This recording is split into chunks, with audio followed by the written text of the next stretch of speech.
here, XL Painting Contractors, and we're about to go inside and show you another project they're about to start. So this is a repaint that we're doing, taking the wallpaper off, plastering the walls and painting those walls. The ceilings are going to be repainted white, and basically freshening up all the paintwork that's here, getting the light in the walls by putting a colour on here that we're probably looking at about a quarter of what's on the walls now. We need to make sure that we keep the tones that go with the carpet, with the walls, but we want to make these rooms look a little bit bigger. So looking at going for perhaps a quarter the colour that's on the walls. I'm just getting in here before the painting contractor who's picking up the materials. So I just want to have a quick walkthrough with you, just show you what we're looking at. Now you may say, hey, this is already finished in here. What's going on there? Well, they had kitchen guy come in here and redo all the cabinetry work, which is looking great. But he had a home handyman come and do the paint work in here. So you can't really see it on this camera lens, but to try and give you an idea what you're looking at, this is the sort of finish that's over the wall. So we've got to address that. There's lots of runs, and like this sill is failing. It's failed because this paint is a way too low a sheen for on here. Windows here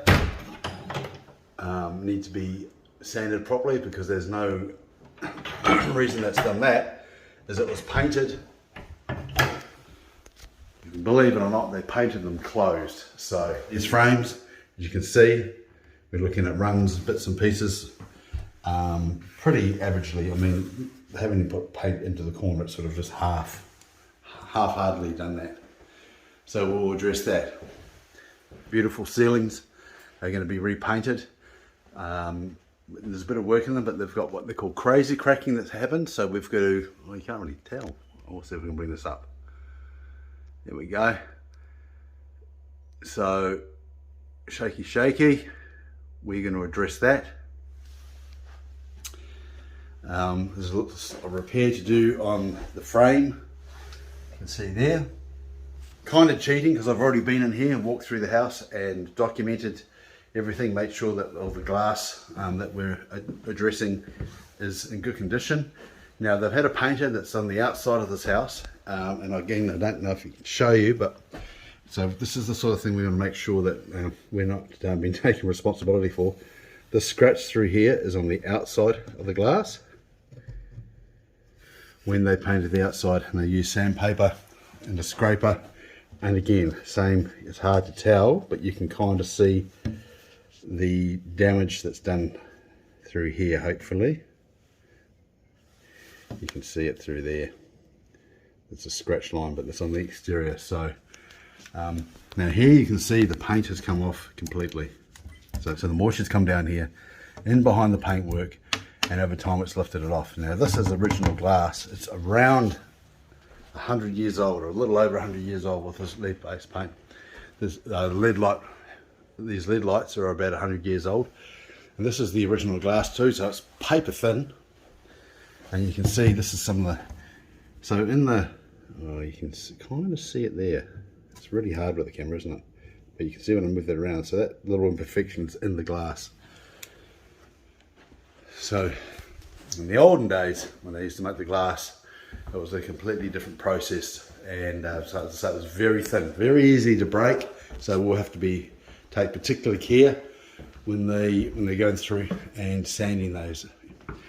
All this varnish work is going to be redone,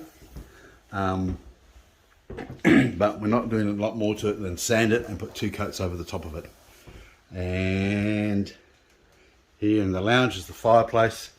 That's been plastered. We're going to fix up that plaster work. As you can see, these LED lights, when the sun comes through here, it looks quite spectacular. Up here again, you can see the crazy cracking, so we're going to sand that right back and prep that so that it doesn't happen again.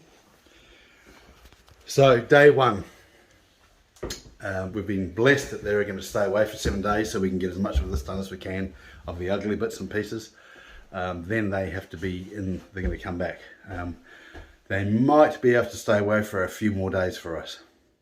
Still keeping the urethane, so we're going to be painting just the tiles and ceiling, removing this wallpaper that's up here, putting a lighter paint up there, and we're also encouraging them to change the light or the brightness of the light in here to try and lift that out a little bit. Here we are, beautiful piece of cabinetry that's part of the original building. One of the things that I'm going to be doing as I walk through here, all this is going to be protected, the floor area is going to be protected. I'm about to go and do a video, basically I go through room for room and check for anything that may have previously been there, because we want to make sure we document anything, because it's an old home, so things, you get cracked glass and bits and pieces. No problems there. Cracks on that plasterwork that has to be addressed. The light's in good condition. The room's been heated up nicely. The LED lights, good condition here. Nothing to worry about. It's in good condition, so let's make sure that we don't destroy that. Front doors.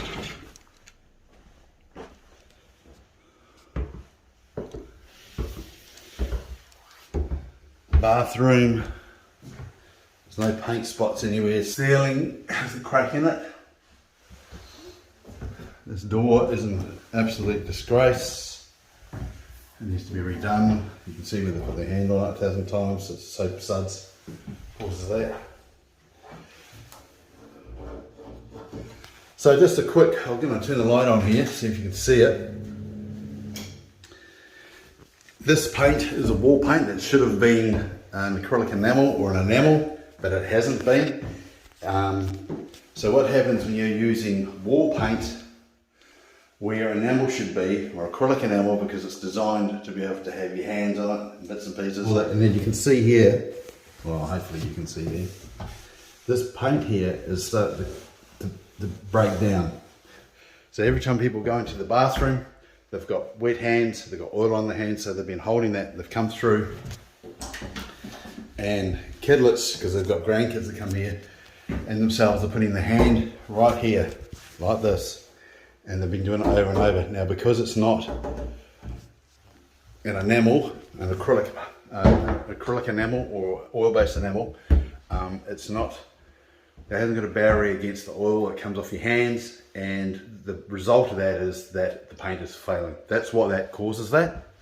So when people say to you, it makes no odds whether you're using wall paint or not, it absolutely does.